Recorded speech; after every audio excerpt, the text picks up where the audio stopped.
Mayong hapon, nananamutuan on news update sa Butuan City Public Information Office.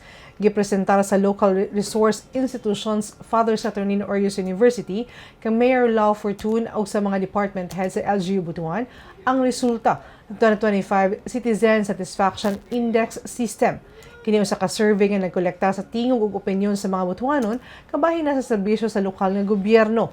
Nakita sa lokal nga panggamhanan ang importansya sa CSIS tungod kini ang nagtan-aw sa feedback sa mga residente aron masukod ang ilang awareness, availment o satisfaction sa mga programa o serbisyo nga gihatag kanila. Kini naghatag og tin-aw nga direksyon aron mas mapaayo pa ang delivery sa mga programa nga mas makaangayon sa panginahanglan sa mga Butuanon.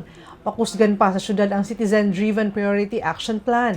Nakaset na ang target ni ini sa mas epektibo ug mabati sa katawhan pinaagi sa mga key indicators sama sa kalidad, kapaspas ug ang satisfaction sa mga residente.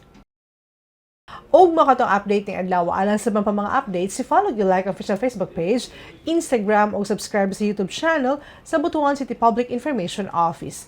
Ako si Charmaine Awitan. Daghang salamat.